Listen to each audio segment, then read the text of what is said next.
ଜାଗା ମିଶନ ବସ୍ତିରେ ନାଗରିକମାନଙ୍କୁ ସଶକ୍ତ କରିବା ପାଇଁ ଓଡ଼ିଶା ସରକାରଙ୍କ ଏକ ପ୍ରମୁଖ ପଦକ୍ଷେପ, ଯାହାକି ସାର୍ବଜନିକ ସମ୍ପତ୍ତିର ପରିଚାଳନା ତଥା ରକ୍ଷଣାବେକ୍ଷଣ ବସ୍ତି ବାସିନ୍ଦା ସଂଘକୁ ହସ୍ତାନ୍ତର କରି ଜନସାଧାରଣ ନୀତି ନବୀକରଣର ଅନ୍ୟ ଏକ ଦିଗ ଯୋଡ଼ିଛି। ଜାଗା ସମ୍ପର୍କ ହେଉଛି ଏକ ନାଗରିକ ସଂଯୋଗ କାର୍ଯ୍ୟକ୍ରମ, ଯାହା ବର୍ତ୍ତମାନ ଓଡ଼ିଶାର ସମସ୍ତ 114ଟି ସହରାଞ୍ଚଳର 2900ରୁ ଅଧିକ ବସ୍ତି ଗୁଡ଼ିକରେ ପାଳନ କରାଯାଉଅଛି। ବସ୍ତିରେ ସ୍ଥାନୀୟ ପ୍ରଶାସନଙ୍କ ସହଯୋଗରେ ସମ୍ପୂର୍ଣ୍ଣ ରୂପେ ଏସ୍ଟିଏ ଏ କାର୍ଯ୍ୟକ୍ରମ ଆୟୋଜନ କରିବେ। ଜାଗା ସମ୍ପର୍କ ହେଉଛି 17 ଲକ୍ଷ ନାଗରିକମାନଙ୍କର ସାମାଜିକ, ଅର୍ଥନୈତିକ ଓ ରାଜନୈତିକ ସଶକ୍ତିକରଣ ଯାତ୍ରାର ଏକ ଉତ୍ସବ, ଯାହା ଭୂମି ଅଧିକାର ସହ ବସ୍ତିକୁ ରୂପାନ୍ତର ଓ ବାସୋପଯୋଗୀ କରି ବିଜୁ ଆଦର୍ଶ କଲୋନୀରେ ନାମିତ ହେବ। ଜାଗା ମିଶନ ଏସ୍ଟିଏକୁ ଶାସନର ଚତୁର୍ଥ ସ୍ତର ହିସାବରେ ସରକାରଙ୍କଠାରେ ବିବେଚନା କରିଛି, ଯାହାକି ବସ୍ତି ବାସିନ୍ଦାଙ୍କ ତରଫରୁ ପ୍ରତିନିଧିତ୍ୱ କରିବ। ଜାଗା ସମ୍ପର୍କ ଅଧୀନରେ ଏସ୍ଟିଏ ଏବଂ ସ୍ଥାନୀୟ ପ୍ରଶାସନ ମଧ୍ୟରେ ଏକ ଚୁକ୍ତିପତ୍ର ସ୍ୱାକ୍ଷର ହୋଇ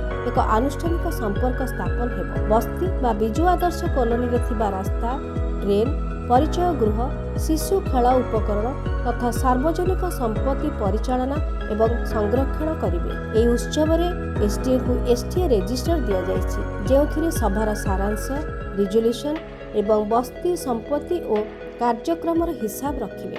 ଜାଗା ସମ୍ପର୍କ ଲୋକଙ୍କ ମଧ୍ୟରେ ଦୃଢ଼ ବିଶ୍ୱାସ ଆଣିପାରିଛି। ତାଙ୍କର ଉତ୍ସାହ ଓ ସ୍ୱରରୁ ଏହା ପରିଲକ୍ଷିତ ହୁଏ। ଆସନ୍ତୁ ଦେଖିବା କିଛି ଝଲକ। ଆଠଗଡ଼, ବାଣପୁର, ବରହମପୁର, ଚାନ୍ଦବାଲି, ଢେଙ୍କାନାଳ, ଗୋପାଳପୁର, ଜି ଉଦୟଗିରି, ହିଞ୍ଜିଳିକାଟ, ଜଟଣୀ, ଖୋର୍ଦ୍ଧା, କୋଦଳା, କୋରାପୁଟ, ମାଲକାନଗିରି, ରାୟଗଡ଼ା, ରାଉରକେଲା, ସୁନାବେଡ଼ା, ସୁନ୍ଦରଗଡ଼, ଉଦଳା, ଉମରକୋଟ। ଜାଗା ସମ୍ପର୍କ ପୌରାଞ୍ଚଳ ଏବଂ ନାଗରିକ ମଧ୍ୟରେ ସହଯୋଗିତାର ଏକ ଯୁଗାନ୍ତକାରୀ ପରିଚୟ ସୃଷ୍ଟି କରିଛି।